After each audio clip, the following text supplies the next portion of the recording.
Next, o banco digital que faz acontecer. Boa noite. Boa noite.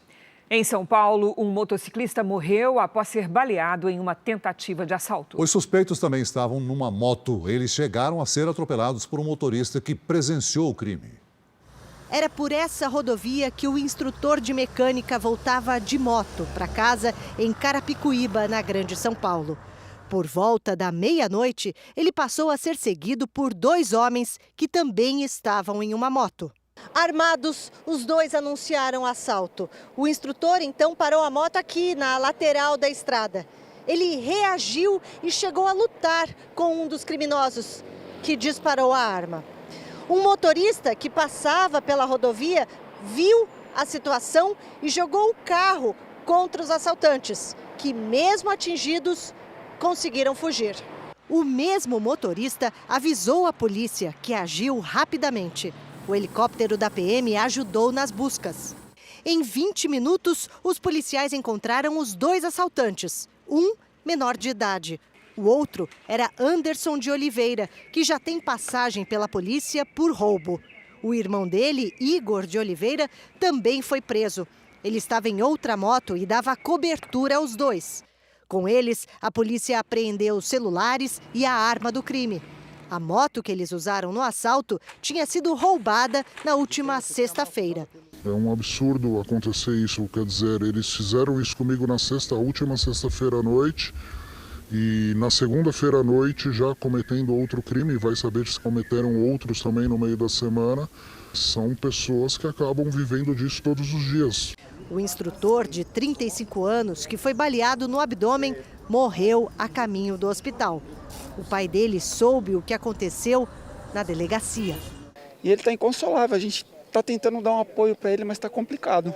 O menor foi encaminhado para a Fundação Casa. Os outros 2, indiciados por 4 crimes, incluindo o roubo seguido de morte. Veja agora outros destaques do dia. Puxado por transportes, setor de serviços cresce pelo 3º mês seguido. Responsável por barco que naufragou é preso no Pará. Família real recebe o corpo da rainha no Palácio de Buckingham. E a agenda dos candidatos à presidência nesta terça-feira.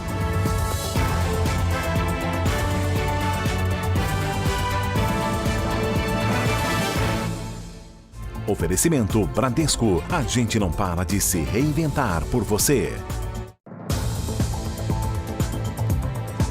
A polícia do Rio de Janeiro prendeu um homem suspeito de cometer vários roubos na Baixada Fluminense. Ele era conhecido por se exibir na internet com armas e ser muito violento. O suspeito ostentava fuzis e usava drogas em vídeos postados nas redes sociais. Segundo a polícia, Nathan Victor Almeida de Souza, de apenas 21 anos, tem uma longa ficha criminal, com passagens por roubos de cargas, de veículos e assaltos a comércios.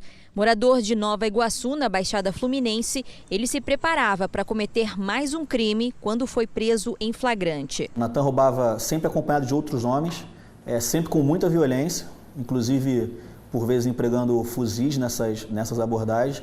E ele tinha uma característica muito específica, que ele roubava muitos vizinhos. De tanto roubar pessoas conhecidas, Nathan foi identificado pela polícia e precisou mudar de endereço.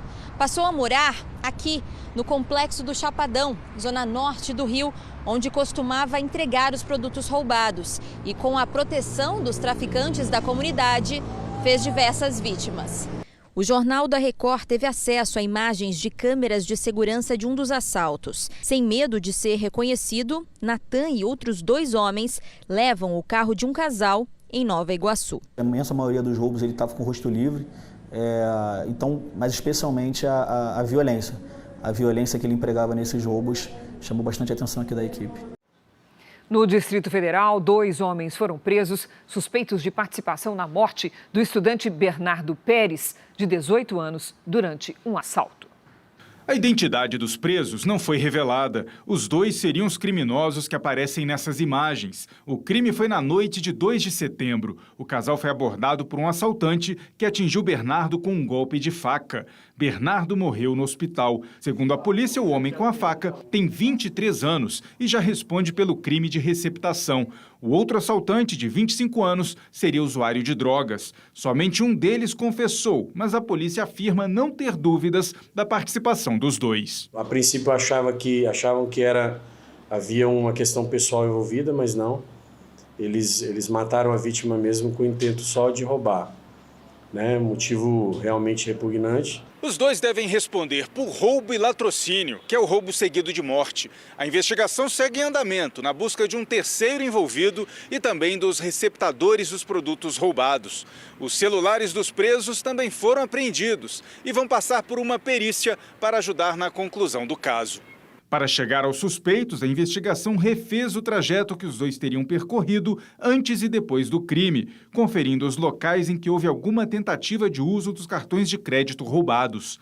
Câmeras de segurança também foram usadas.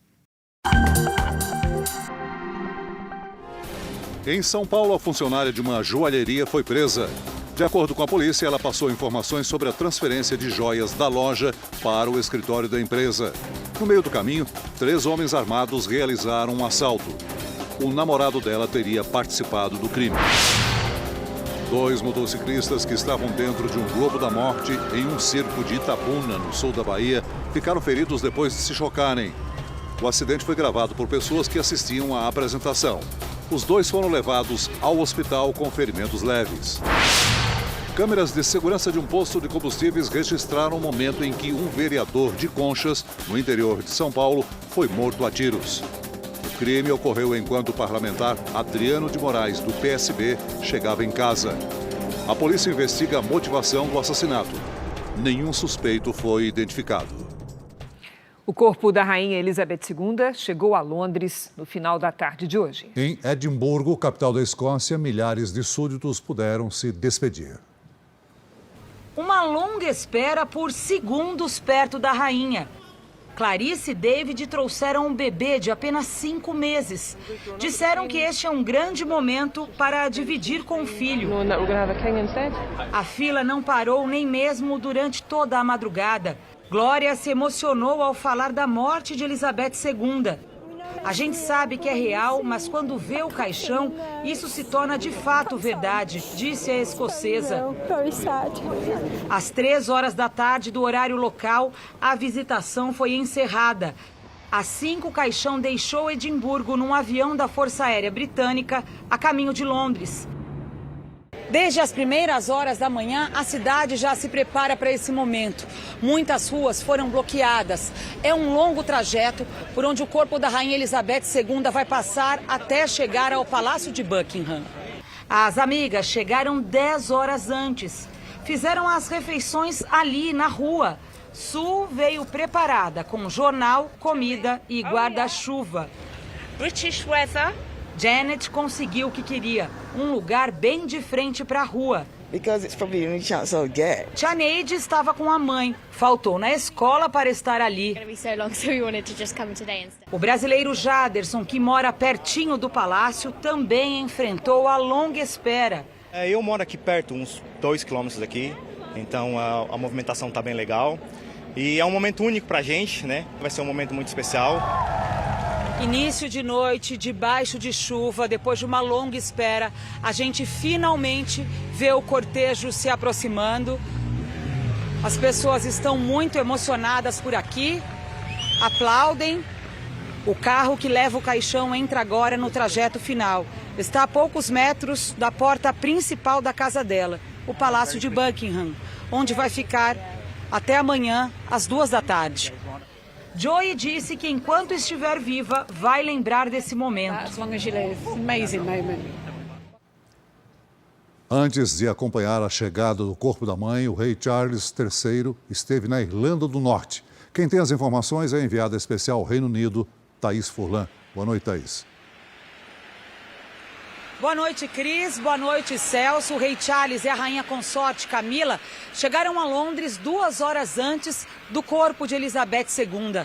Eles tiveram um dia cheio de compromissos oficiais na Irlanda do Norte. Charles recebeu condolências, participou de audiências com políticos e se encontrou com súditos que tiraram o dia para recepcionar o novo rei. Hoje foi divulgada a primeira pesquisa de opinião depois da morte da rainha. 63% dos entrevistados têm confiança na capacidade de Charles para ser um bom rei. Mas 45% das pessoas disseram que em algum momento ele deve abdicar o trono em favor do filho William. Celso, Cris. Obrigado, Thaís. A partir de amanhã, os súditos da rainha poderão se despedir da monarca no prédio do Parlamento Britânico. Muita gente já está na fila. Sentada em um banco em frente ao Palácio de Westminster, Vanessa conta que ficou surpresa ao descobrir que será a primeira a se despedir da rainha. Estou preparada para encarar sol ou chuva nesses próximos dias. Não quero perder a chance. Pelas ruas, as homenagens continuam. O governo britânico estima que mais de 750 mil pessoas passarão pelo velório. A fila pode superar 8 quilômetros, com espera de até 20 horas. Aqui o caixão ficará exposto durante 4 dias para que o público também possa se despedir. Um forte esquema de segurança foi montado do lado de fora e todas as pessoas devem ser revistadas antes de entrar. Na segunda-feira, o corpo de Elizabeth II será trazido aqui para a Abadia de Westminster, onde acontecerá o funeral. A cerimônia na próxima segunda terá a presença de líderes do mundo inteiro. 13 autoridades já foram confirmadas, incluindo o presidente Jair Bolsonaro e o americano Joe Biden. O destino final é o castelo de Windsor, onde o corpo da monarca será enterrado ao lado da sepultura do marido, o príncipe Philip, que faleceu em abril do ano passado. O rei Charles III foi personagem de um flagrante constrangedor na Irlanda do Norte. Charles ia assinar um documento quando se confundiu com a data. O rei expressa irritação. A rainha consorte Camila recolhe o objeto. Aparentemente, a caneta tinha um defeito. No fim, um funcionário do palácio retira a caneta de cena. Camila senta na mesa e completa o documento.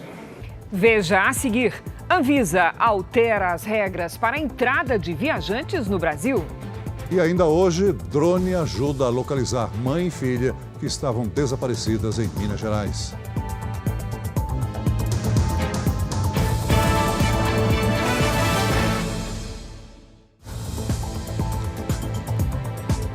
O preço do botijão do gás de cozinha já está quase 5% menor nas distribuidoras. A expectativa é que a redução chegue ao consumidor final nos próximos dias. A cozinha é a parte mais movimentada da casa da Liliane. Mãe de 5 crianças, as atividades em torno do fogão não param. E até por isso, o gasto com gás é um dos itens que mais pesam no orçamento. A cozinha aqui não para. É café da manhã, almoço e janta. E fora as outras coisas que a gente tem que fazer nesse intervalo, né? O botijão de 13 quilos dura no máximo 40 dias. No último anúncio da Petrobras, a queda no preço para as distribuidoras foi de 4,7%, uma diferença de R$ 2,60. O botijão passou de R$ 54,94 para R$ 52,34. O preço para o consumidor final depende da cadeia de distribuição do gás. Por isso, o valor pode variar de cidade para cidade e até mesmo de bairro para bairro. Em média, o botijão custa R$ 125. A gente tem um estoque, é na próxima compra. Isso demora alguns dias. Eu acredito que em 2 dias, 2, 3 dias. Só nessa distribuidora, aqui na zona oeste de São Paulo, são vendidos todos os meses cerca de 2.500 botijões de gás como esse, os de 13 quilos, os mais usados pelas famílias brasileiras. Um consumo que, pelo menos por aqui, não diminuiu nem mesmo na pandemia, em tempos de preços mais elevados. Pelo contrário, o problema acontece é quando o anúncio de redução feito pelo governo não chega da maneira esperada no bolso do consumidor. A Petrobras anuncia 2%. A engarrafadora não passa os 2%. Vai passar entre 1,5% e 1,60%. É o que chega para a gente. As reduções autorizadas pela Petrobras este ano devem estimular a queda no preço de outros produtos e se refletir numa tendência de baixa na inflação. A tendência é que a alimentação fora de casa tenha uma redução no médio e longo prazo, né? E produtos também de transporte, que envolvem logística, ou seja, produtos alimentares, produtos de supermercado. Liliane torce para que logo a família sinta a redução dos preços. A esperança é que isso venha a diminuir cada vez mais, né? O governo alterou as regras relacionadas à pandemia para a entrada de visitantes no Brasil. Agora basta que viajantes não vacinados apresentem um teste com diagnóstico negativo para a Covid. O exame do tipo PCR ou de antígeno deve ser realizado um dia antes da viagem e apresentado à companhia responsável pelo transporte ou no controle de fronteira. O Brasil também aceita o comprovante de vacinação no formato impresso ou eletrônico. Menores de 12 anos não precisam de testes ou comprovantes. A polícia argentina prendeu uma terceira pessoa suspeita de participar da tentativa de assassinato da vice-presidente Cristina Kirchner. O crime ocorreu no começo do mês. A nova suspeita não teve a identidade revelada. Ela é apontada como uma amiga de Brenda Uliarte, namorada do brasileiro Fernando Montiel, que tentou atirar contra a vice-presidente. Os dois já estavam presos. A conexão com o ataque surgiu após investigadores analisarem as conversas telefônicas entre Brenda e a amiga. As duas ainda teriam trocado mensagens importantes horas depois do atentado. A operação também apreendeu celulares e dispositivos eletrônicos em 3 endereços. No dia 1º de setembro, Fernando Montiel engatilhou uma arma de fogo apontada para a cabeça de Kirchner, enquanto ela cumprimentava apoiadores na frente de casa, mas o revólver não disparou. Veja a seguir: fumaça das queimadas da Amazônia encobre o céu de Campo Grande. E ainda hoje, a prisão do responsável pela embarcação que naufragou no Pará.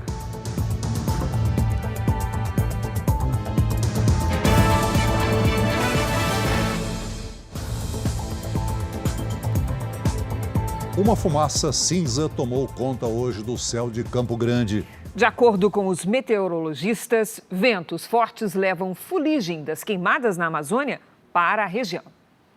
Mesmo com a temperatura acima dos 30 graus, o céu na capital de Mato Grosso do Sul está assim, cinza. A fumaça chegou há quase uma semana e deixou o sol com um tom avermelhado.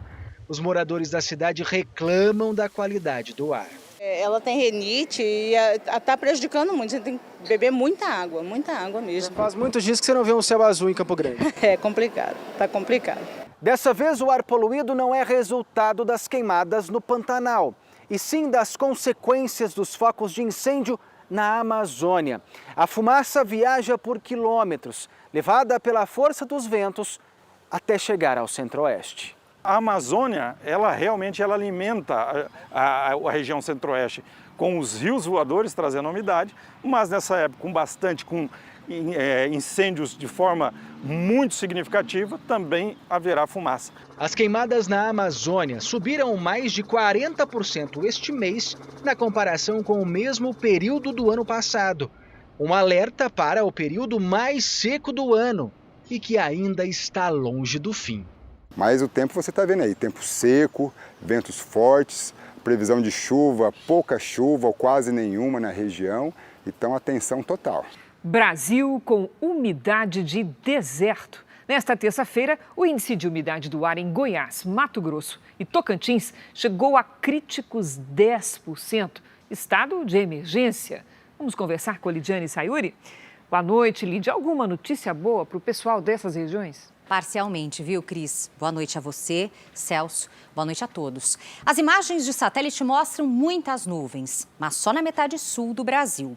Enquanto isso, Brasília amanheceu coberta por uma névoa branca, resultado dos mais de 200 focos de queimada pelo Distrito Federal e da fuligem do fogo na Amazônia. A capital federal está há 129 dias sem chuva. Neste momento, no oceano, um ciclone extratropical e no continente, uma frente fria entre o Paraná e São Paulo. Juntos, eles puxam a umidade da Amazônia e depois de 5 meses de estiagem, pode chover em Mato Grosso nesta quarta. Em Mato Grosso do Sul, São Paulo e no Paraná, tem risco de temporais e granizo. Em todas as áreas claras do mapa, tempo seco. A umidade do ar e o risco de queimadas são altos no interior do Nordeste, no Tocantins e em Goiás. Em Florianópolis, quarta de sol, chuva e 19 graus. No Rio de Janeiro, chove, a máxima chega aos 27. Em Cuiabá, chuva com raios e até 38. Na capital paulista, chove até o fim da semana. Nesta quarta, faz 20 graus. Tempo delivery para a Luciana, que é de Santos, litoral de São Paulo. Vamos para lá. Luciana, o mar fica agitado e a chuva será constante. O risco de alagamentos e deslizamentos é alto até sexta. Máxima de 20 graus nos próximos dias. Agora, Lídia, é o Edivaldo, de Salvador, Bahia. Edivaldo, seguinte, em Salvador faz 28 graus até sexta-feira. O sol aparece entre nuvens e à tarde pode chover em alguns bairros. Previsão personalizada é aqui mesmo. A gente espera a sua mensagem pelas redes sociais com a hashtag você no JR. Cris, Celso. Valeu, Lidy. Até amanhã, Lidy. Veja ainda hoje o dia de campanha dos candidatos à presidência pelo Brasil. E também, mãe e filha que estavam desaparecidas são resgatadas em Mata, em Minas Gerais.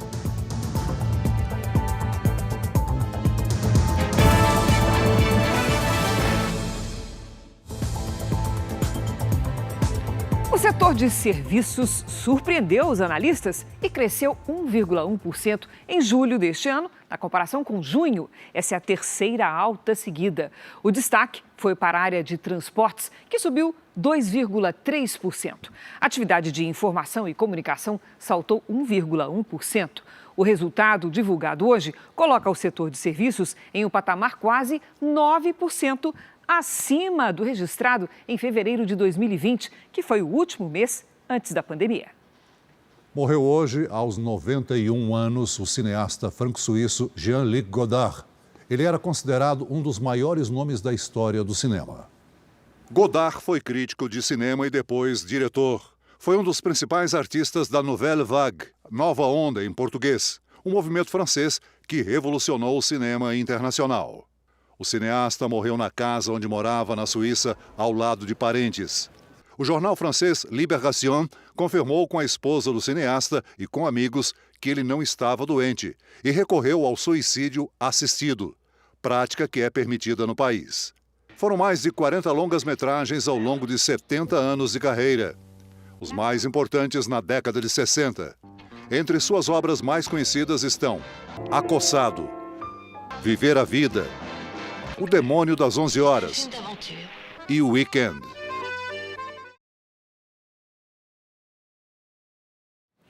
A Ucrânia continua a viver um bom momento em relação à Rússia. Autoridades do país afirmaram hoje que vão lutar até que todas as tropas invasoras se retirem do país.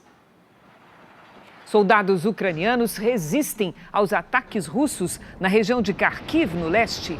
O presidente Volodymyr Zelensky disse que 6.000 quilômetros de terra já foram recuperados do controle russo. O líder ainda pediu ao Ocidente que acelere a entrega de armas para fortalecer a defesa ucraniana contra a Rússia. As justiças do Reino Unido e da Holanda entraram com ações contra o Google por supostas práticas ilegais de publicidade. A empresa é acusada de abusar do poder que tem no mercado de anúncios online e, se condenada, pode ter de pagar o equivalente a 130 bilhões de reais. A ação busca compensação para os proprietários de sites dos dois países. Eles seriam prejudicados pela conduta anticompetitiva da companhia. O Google criticou os processos e disse que trabalha de forma construtiva com empresas de toda a Europa. A inflação nos Estados Unidos chega a 8,3% no acumulado de 12 meses. O índice teve uma pequena alta em agosto sobre julho. Segundo as autoridades, os alimentos e a moradia foram os principais responsáveis pelo aumento dos preços. Já os combustíveis sofreram redução. Em resposta aos dados divulgados hoje, o presidente Biden disse que o trabalho contra a inflação vai exigir tempo e dedicação. O Jornal da Record faz uma pausa para o horário eleitoral. Voltamos logo em seguida com mais JR e a prisão do responsável pela embarcação que naufragou no Pará.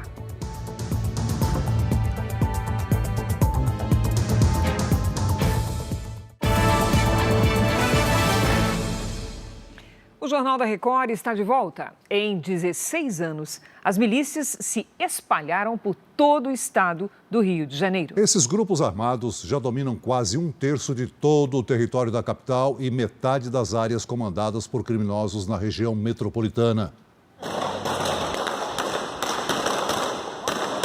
Técnicas de guerra para ganhar territórios. Assim, os grupos paramilitares avançaram pelo Rio de Janeiro. Em 16 anos, a área sob o domínio de milicianos no estado cresceu quase 400%. Com base em dados do Disque Denúncia, o mapa mostra na cor azul que as áreas de influência das milícias se expandiram tanto que hoje correspondem à metade dos territórios dominados por grupos armados na região metropolitana do Rio. Quem mora nas regiões dominadas fica refém dos serviços oferecidos pelos grupos. O estudo ainda mostrou que aqui na capital, a milícia controla 3 em cada 4 áreas ocupadas por criminosos. Isso é quase 1/3 de todo o território da cidade. A maior preocupação é com a zona oeste do Rio, onde os grupos paramilitares continuam avançando. Você tem um controle alto, constante e bastante consolidado das milícias na Zona Oeste. Hoje foram cumpridos mandados de busca e apreensão na zona oeste do Rio e em Itaguaí, na Baixada Fluminense. A suspeita é que uma empresa de internet teria envolvimento com a milícia comandada por Luiz Antônio da Silva Braga, o Zinho. Carros de luxo, telefones celulares e dinheiro, inclusive dólares, foram apreendidos. A Justiça do Rio Grande do Sul acatou a denúncia contra os 3 policiais suspeitos de matarem Gabriel Marques Cavalheiro, de 18 anos. Os PMs já estão presos pelo crime. Parentes do garoto falaram à Record TV. O sonho de infância que estava prestes a se realizar, hoje é uma lembrança para familiares de Gabriel Marques Cavalheiro, de 18 anos. A gente chegando em São Gabriel para ir para casa da minha mãe, passar na frente do nono do quartel. E ele passava lá e dizia: eu vou me alistar aqui em São Gabriel e vou servir aqui em São Gabriel. Na última vez em que foi visto com vida, Gabriel foi colocado dentro de uma viatura da Polícia Militar após uma abordagem.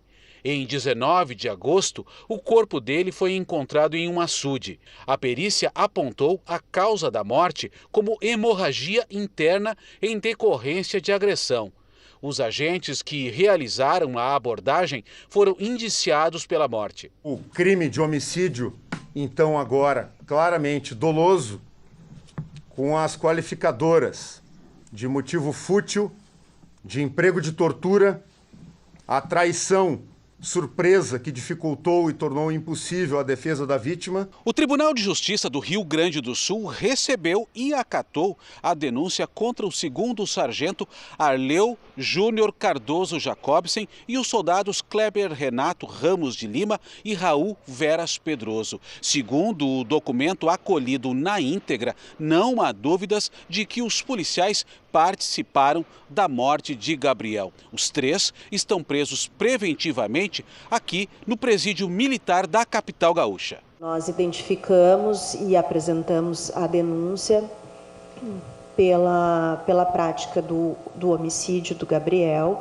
Em protesto, amigos e familiares de Gabriel caminharam pelas ruas da cidade onde ele morava, na região metropolitana de Porto Alegre. Pra viver sem ter medo da polícia por Gabriel.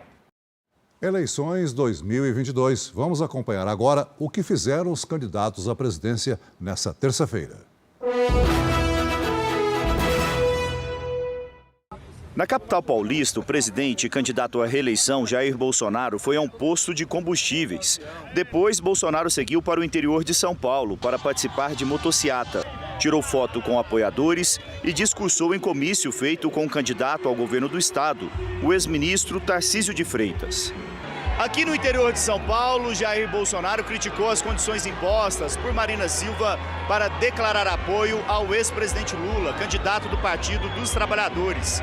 Para Bolsonaro, demarcar todas as terras indígenas seria um duro golpe no agronegócio. Demarcar todas as terras que estão projetadas para tal equivale a você a dobrar a área já demarcada no Brasil, ou seja, uma região sudeste toda será demarcada como terra indígena. Tem uma preocupação que é o fim do agronegócio no Brasil, é o fim da nossa segurança alimentar e o fim da nossa economia do campo. Pela manhã, a candidata do MDB, Simone Tebet, caminhou pelas ruas de Salvador, cumprimentou apoiadores e visitou uma associação cultural. Tebet disse que vai recriar o Ministério Nacional de Segurança Pública e investir em educação. Educação de qualidade inclusiva para todos. A União vai estar ao lado dos municípios na educação infantil e ao lado dos estados no ensino médio. O jovem vai ter que estar em sala de aula e nós vamos pagar o Poupança Jovem R$5.000 se ele se formar no ensino médio, só para que ele possa estudar e com isso ele não ser mais uma vítima fatal da violência no Brasil. De Salvador, Simone Tebet foi a Campina Grande para participar de uma visita ao Núcleo de Tecnologia Estratégica em Saúde da Universidade Estadual da Paraíba. Ciro Gomes começou o dia em Irecê, no interior da Bahia, onde participou da inauguração do comitê de campanha. Depois viajou para Salvador. Na capital, visitou a Associação de Pais e Amigos de Excepcionais, a APAE. O candidato à presidência pelo PDT assistiu a apresentações culturais feitas pelos alunos da instituição.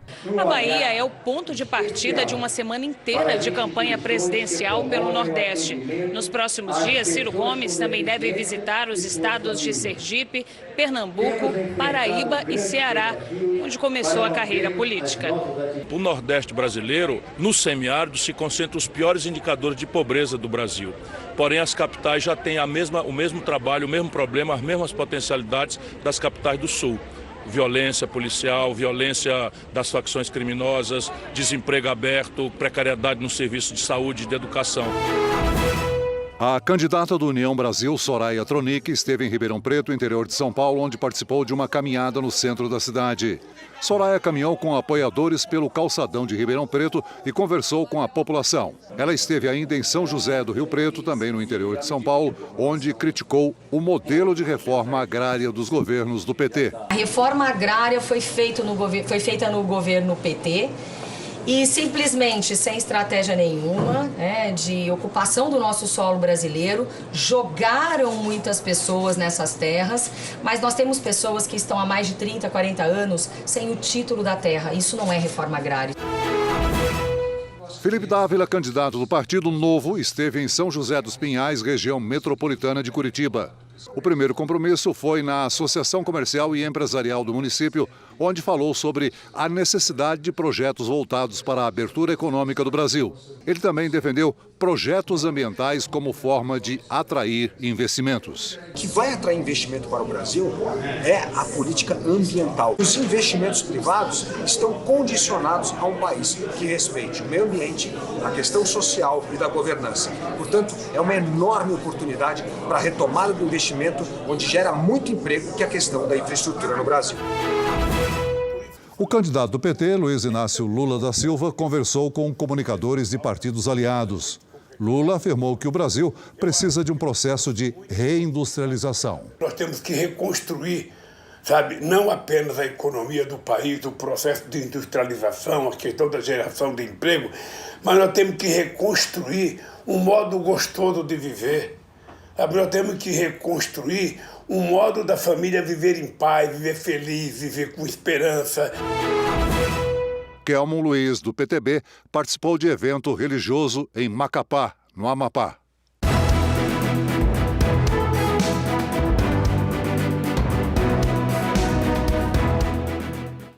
O presidente do Tribunal Superior Eleitoral, Alexandre de Moraes, desistiu de se reunir com o ministro da Defesa, Paulo Sérgio Nogueira, depois que informações sobre um suposto acerto para que a defesa fiscalizasse o processo eleitoral foram divulgadas. O TSE e a Defesa negam qualquer acordo. Embora não tenha entrado nas agendas dos dois ministros, a reunião estava confirmada por fontes do TSE e da Defesa para hoje de manhã. Mas as informações de que as Forças Armadas pretendiam fazer uma espécie de checagem paralela da apuração dos votos na eleição de outubro jogaram por terra a conversa. O tribunal chegou a divulgar uma nota em que negou qualquer acordo com as Forças Armadas ou entidades fiscalizadoras para permitir acesso diferenciado em tempo real aos dados enviados para a totalização das eleições, o que é competência constitucional da Justiça Eleitoral. O Ministério da Defesa também divulgou nota para esclarecer que as Forças Armadas não solicitaram qualquer permissão de acesso diferenciado. O assunto jogou um balde de água fria nos entendimentos entre a Defesa e o tribunal. A irritação do presidente do TSE, Alexandre de Moraes, foi tanta que um trecho da nota da Corte afirma que qualquer interessado poderá ir às sessões eleitorais e somar livremente os boletins de uma urna específica, de 10, de 300 ou de todas as urnas. A divulgação dos boletins tem sido o principal argumento do tribunal contra os questionamentos ao sistema eletrônico de votação. Segundo fontes do TSE, a expectativa de Moraes apresentar ao Ministério da Defesa uma proposta de um teste das urnas com biometria de eleitores, mas ainda não há data para uma nova reunião. O jornalista Silvio Lancelotti, de 78 anos, morreu hoje em São Paulo. Lancelotti estava internado na unidade de terapia intensiva de um hospital na capital paulista, após sofrer uma parada cardíaca em casa. Silvio Lancelotti era colunista do portal R7 desde 2012. Ele foi o primeiro comentarista brasileiro especializado em futebol internacional e trabalhou em 8 edições da Copa do Mundo. O Pelé voltou mais cedo, foi para o vestiário e eu estava do lado dele quando ele teve a famosa crise de choro e dizendo: eu dedico esse gol às criancinhas do meu Brasil. Ele entendia de gastronomia e criou uma sobremesa que se tornou um clássico: o creme de papaya com cassis. Me dá um mamão descascado. Eu botei 3 bolas de sorvete de creme e mandei para o freezer. Não tinha groselha. Mas o francês do restaurante disse: mas eu tenho cassis. E ficou, vou lá. Creme de papaya com cassis. Foi preso no Pará o responsável pela embarcação que naufragou na semana passada. 22 pessoas morreram. O comandante da lancha chegou à delegacia no final da tarde, trazido por policiais da unidade fluvial de Belém. Ele não falou com a imprensa e seguiu direto para a sala de interrogatório. Marcos de Souza Oliveira foi preso em Ananindeua, região metropolitana da capital. De acordo com as investigações, o comandante estava escondido na casa de parentes. O local foi identificado pelo Núcleo de Inteligência da Secretaria de Segurança Pública do Pará. Marcos era considerado foragido desde sexta-feira, quando teve a prisão preventiva decretada pela Justiça. Ele chegou a gravar um vídeo para pedir desculpas aos familiares das vítimas. Eu peço, do fundo do meu coração, aos familiares despetos, que nunca, jamais eu pensei que isso havia acontecido um dia na minha vida. Também afirmou que o motivo do acidente teria sido o mau tempo e que o tronco de uma árvore danificou o motor. Emocionado, Marcos disse que fugiu com medo de ser linchado. Começaram a falar que queriam pegar o comandante que estava na embarcação. Acho que como eu tinha tirado a camisa, eu preferi sair para não ser agredido e ser linchado naquele momento. A lancha Dona Lourdes partiu na última quinta-feira de um porto clandestino, em Cachoeira do Arari, na ilha de Marajó, e afundou perto da ilha de Cotijuba, a 20 quilômetros de Belém. A embarcação não tinha autorização para transporte de passageiros. Marcos deve responder por homicídio, omissão de socorro e transporte irregular de passageiros. Na hora, ele ainda omitiu que estava em perigo, não alertou a Capitania dos Portos no momento que deveria alertar, não se preocupou em salvar as pessoas ou dar oportunidade de sobrevivência, ele se preocupou muito em se deslocar da embarcação com a família e não deu uma notícia. Acidente grave em Curitiba. Um carro vermelho surge na contramão em alta velocidade e bate contra o muro de uma clínica. O carro ainda dá um giro antes de parar no gramado, com a frente totalmente destruída. O motorista teve apenas ferimentos leves. No Ceará, a câmera de segurança de um motorista de aplicativo gravou a ação de 2 criminosos. Primeiro, eles fingem ser passageiros. Logo em seguida, anunciam um assalto e tentam fazer operações financeiras no celular da vítima. O motorista se desespera e joga o carro em cima de uma viatura da Polícia Militar. Os policiais realizaram a abordagem e prenderam os ladrões em flagrante. Mãe e filha, que ficaram 3 dias desaparecidas em Minas Gerais, voltaram hoje para casa. A jovem de 21 anos e a criança de 3 foram localizadas com a ajuda de um drone. Ludmila ainda demonstra cansaço e diz que só teve forças por causa da filha. Foi a Kiara mesmo que me deu essa força para conseguir, porque eu já não tinha achado água mais, já estava em cima da montanha. Elas ficaram perdidas por 3 dias numa mata fechada na região da cidade de Biquinhas. As duas e o padrasto da menina saíram de Ribeirão das Neves, região metropolitana de Belo Horizonte, para visitar familiares em Morada Nova de Minas. O caminho indicado pelo GPS fez a família transitar por uma estrada de terra e o carro atolou. O caminhão veio tentar ajudar nós, atolou também. No local onde o carro parou não tinha sinal de internet. Depois de algumas horas, cansada de esperar por ajuda, a mãe decidiu sair com a filha em busca de socorro. O padrasto da criança ficou. As duas acabaram entrando na mata fechada que fica perto da estrada e se perderam. As buscas mobilizaram os moradores da região. A angústia só terminou quando um drone encontrou mãe e filha no matagal. Elas estavam tão debilitadas que não conseguiam caminhar. Deu um abraço no policial, falei, não, você é o cara, moço. A família se reencontrou no hospital, de onde mandou vídeos para tranquilizar parentes e amigos. Gente, eu estou bem, não precisa se preocupar. Em São Paulo, a polícia fez uma operação contra uma quadrilha que aplicava o golpe do falso boleto. Entre os detidos está um gerente de banco. A suspeita é de que o grupo tinha informações sobre as prestações de imóveis. Os policiais se reuniram de madrugada para cumprir 34 mandados de busca e apreensão em 6 cidades. Além de São Paulo, foram para Arujá, Embu das Artes, Ferraz de Vasconcelos, Guarulhos e São Bernardo do Campo. Celulares, computadores e documentos foram apreendidos. A suspeita é que o material era usado no golpe do boleto falso em prestações de imóveis. De acordo com a polícia, a quadrilha sabia quando alguém iria receber a segunda via de uma prestação. Os golpistas, então, enviavam pela internet um boleto falso. Quando a fatura era paga, o dinheiro ia para uma outra empresa de fachada com um nome muito parecido com a que realmente deveria receber. E em seguida, rapidamente, era distribuído para outras contas de laranjas. A vítima ficava sem o dinheiro e continuava com a dívida. 3 pessoas já haviam sido indiciadas no final do ano passado. Agora, mais 6 foram levadas para a delegacia. Entre elas, o gerente de um banco e um contador. Ele recebia os documentos de pessoas de laranjas, ia até a junta comercial, ou fazia eletronicamente e abria empresas. E o gerente também, ele abria as contas bancárias. Polícia! No mês passado, em Goiás, 8 pessoas de uma outra quadrilha foram presas pelo mesmo tipo de golpe.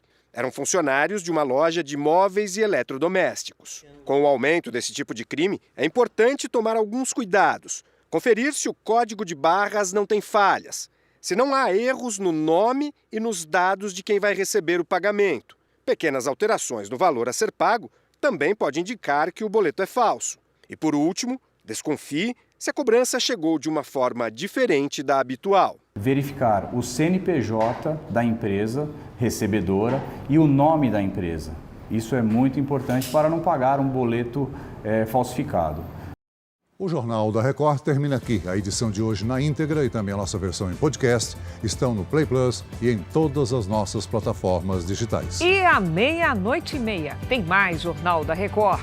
Fique agora com a série Reis e não perca, às 11 da noite, a estreia de A Fazenda. Ótima noite para você. Boa noite.